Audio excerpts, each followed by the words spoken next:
Good morning, students. In the today's lecture, we are going to discuss the relation between torque and moment of inertia. This is torque is equal to I into alpha. Student, this relation is equivalent to the motion in linear motion. In linear motion, force is equal to mass into acceleration, and in rotational motion, torque is equal to I into alpha. Right, student? Now to derive this, let us suppose this is a rigid body and it is rotating about a fixed axis with an angular acceleration alpha, right? And this is a mass m1 at a distance of r1, and m2 is at a distance r2, and mn is at a distance r1. So now what is the torque acting on it? Because we want to calculate the torque. Torque is equal to F1 into total torque is torque acting on first mass. You can say the total torque is the torque acting on first mass, torque acting on second mass, up to so on the torque acting on nth mass. So this is F1 into R1 plus F2 into R2 up to so on. This is Fn into Rn, because torque is equal to क्या होता है R cross F. And what is the angle between R and F? It is 90 degree. All these particles are rotating, right, student? Now we know that what is F1? This is m1 into a1 into r1 plus m2 into a2 into r2 up to so on. This is mn into an into rn. What is the relation between linear acceleration and angular acceleration? A is equal to r into alpha. So you can put the torque, this become m1 into alpha is constant. Alpha is here constant. Alpha is the angular acceleration and it is constant. So you can write this as r1 into alpha into r1 plus m2 into r2 into alpha into r2 up to so on. This is mn into rn alpha into rn. So it become m1 into r1 square plus m2 into r2 square up to so on mn into rn square into alpha. So what is the torque become? This is equal to I into alpha. What is this? This is the moment of inertia. So this is the relation between torque and moment of inertia. So if you want to now define moment of inertia, then or in vector form, you can write this as torque is equal to I into alpha. Right? The direction of torque is same as the direction of alpha. So how you can define it? If alpha is equal to 1, then torque is equal to I. Means the moment of inertia of a rigid body is equal to the torque acting on a body. It is the torque required to move the body through a unit angular acceleration.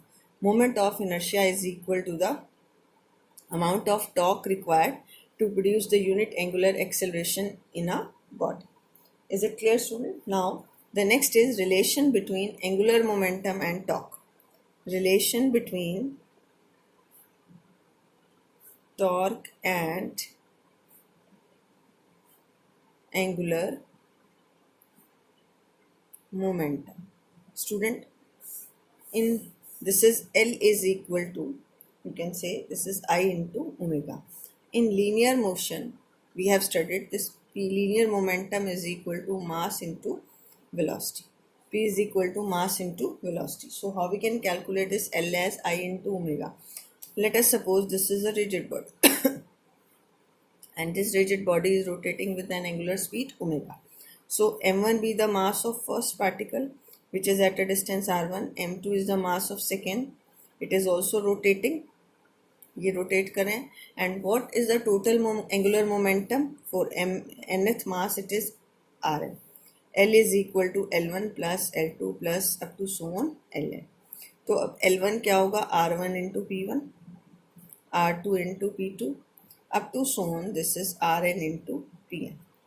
क्योंकि L क्या होता है? R into P. Right student? अब P1 क्या है आपका? M1 into V1, M2 into V2 up to so on Mn into Vn. और V1 किसके इक्वल है? ओमेगा इंटू आर के, because the body is moving with the constant speed. So it is R1 into M1 omega into R1, R2 into M2 omega into R2 up to so on Rn into Mn omega into Rn. So it become M1 into R1 square plus M2 into R2 square up to so on Mn into Rn square into omega. So now what it become? This is I into omega. L is equal to I into omega. Now in vector form you can write L is equal to I into omega.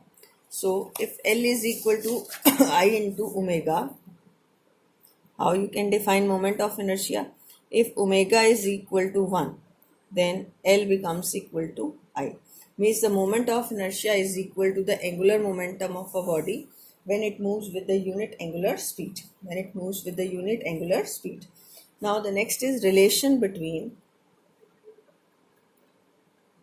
torque and angular momentum. Torque and angular relation between torque and angular momentum. This relation is torque is dl upon dt. Torque is the rate of change of angular momentum that we have to prove, or in linear motion, student, F is equal to rate of change of linear momentum that we have to prove. So L is equal to I into omega we have studied. Differentiate it with respect to time. तो कितना आ जाएगा? dl upon dt is equal to d upon dt is equal to I into omega. I आपका constant है. You can take it outside from differentiation. d by dt of omega. What is this? I into alpha. Rate of change of angular velocity is angular acceleration. And what is this? अभी हमने पीछे इसका derivation किया है. This is torque. So torque is equal to dl upon dt. So this is the required relation. Now the next is conservation of angular momentum. Conservation of angular momentum. What is this conservation of angular momentum? If the external torque acting on the system is, if no external torque act on the system, then angular momentum of the system remains conserved. आपका angular momentum of the system क्या रहेगा? Conserved. This is if L is equal to, this is यहीं से use करेंगे, tau is equal to dl upon dt. If tau is equal to 0, अगर external torque 0 है, this implies dl upon dt is equal to 0. Therefore L is constant. तो angular momentum क्या हो गया? Constant. L constant means I into omega is constant. I into omega is constant. Means the product of moment of inertia and angular velocity is constant. Student, in the next lecture I will explain the application of conservation of angular momentum. In this, if I increases, omega decreases. अगर आपका I into omega constant है, this means I into omega is constant. अगर आप कहते हैं if I increases, अगर आपका if I increase होता है तो omega decrease, और I decreases then omega increases.